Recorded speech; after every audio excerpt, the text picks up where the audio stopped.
Hi, welcome to a brand new video of the Target Individual Program, the Target Individual Experience. So today it is after 8 o'clock at night. Today I woke up around after 2 after being heavily targeted on Friday, including being on the remote monitoring.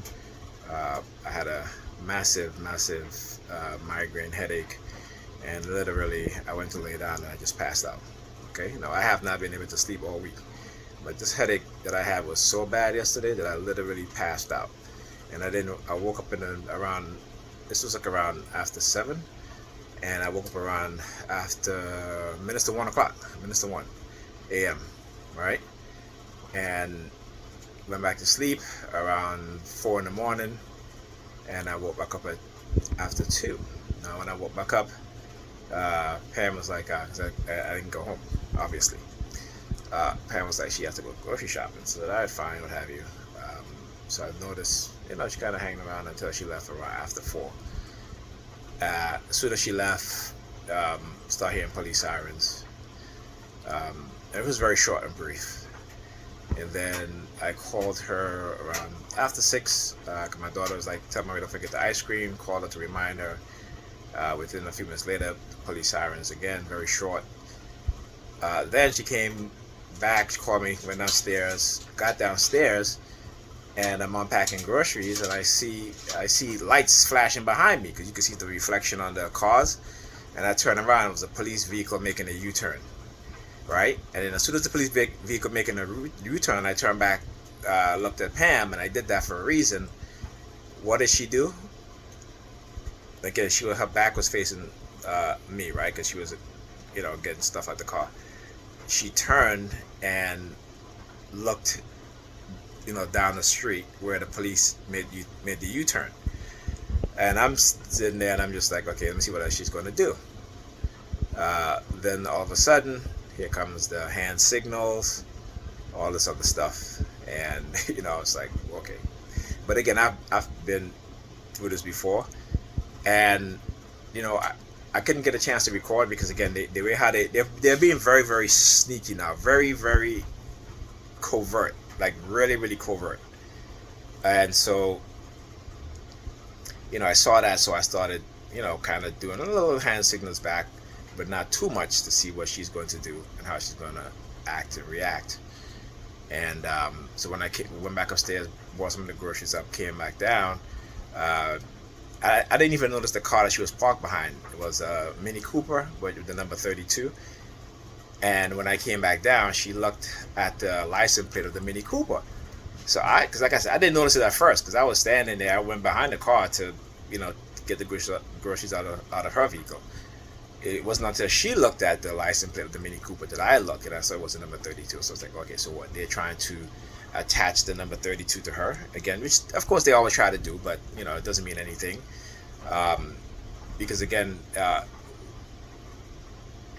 this is again dark NLP, and I understand that much more so now than I ever did before. And the fact that I'm able to disassociate any attachment or any anchoring of whatever it is that they, because I know what they're trying to do, right? So again, it's learning how to do detachment from anchoring, from what they've done to you, triggers and anchors. And so it didn't really, phase me in any way. And I think she knew that and understand that. And then she became very, very, again, she would do the hand signals, but it would be not as much, because I think she realized that, hey, maybe it's not working, right? So she'll try to do other things. Just remember, understanding your psychological conditioning is a way to help deprogram yourself, because they're not going to do it for you. If they're attempting to deprogram you, it is not to deprogram you, but to give you a false sense of confidence, right? So understand the psychological game, and it's manipulation. Basically what it is manipulation. And so when they're manipulating you and you act a certain way, I don't hold it against you, the TIs, because I understand, a lot of us don't know what's going on, particularly when it comes to the psychological aspect of it. We may say we're being psychologically attacked, but we don't understand the process and how, right? And this is the reason why I take psychology, because it is important that we understand these things, and that will help us deprogram our minds from the negative condition that they've done to us.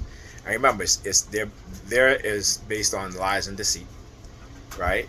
It is to try to label you something that you're not, but that's what they are, right? And so I posted a couple of articles on Facebook talks about the FBI, how they would pay informants to lie. And basically, you have informants out there who are making millions and millions of dollars each year being paid by the FBI for lying, right? For lying. And again, we're looking at a corrupt system, which we know, but the so-called FBI agency, the vast majority of people that work within that agency are corrupt. And again, they not exhibit, but they have what is called the dark triad personality types. This is why when they exonerated the two men who they had charged in the death of Malcolm X, go and read, Google it. What happened? That the FBI, right, rule that they are not implicated in the death of Malcolm X, that they're not responsible, which you all know is a lie. But again, to give you an example, when I talk about the dark triad personality types, these are individuals who will get others to commit crimes for them, but because they don't want to accept the responsibility or the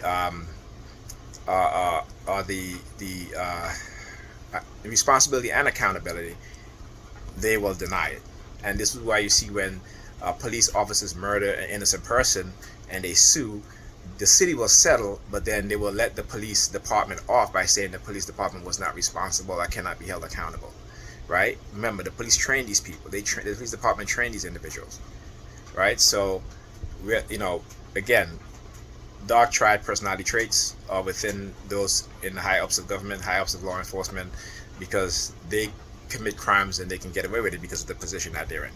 Okay, so just understand who you're dealing with. And once you understand that, one of the best book you can ever read is called Wolf in Sheep Clothing. I forgot the name of the author of it, but it's a very good book. It talks about how you deal with manipulative people. And the more you interact with manipulative people and the more you obtain the knowledge of how to identify them, you will understand what I'm talking about.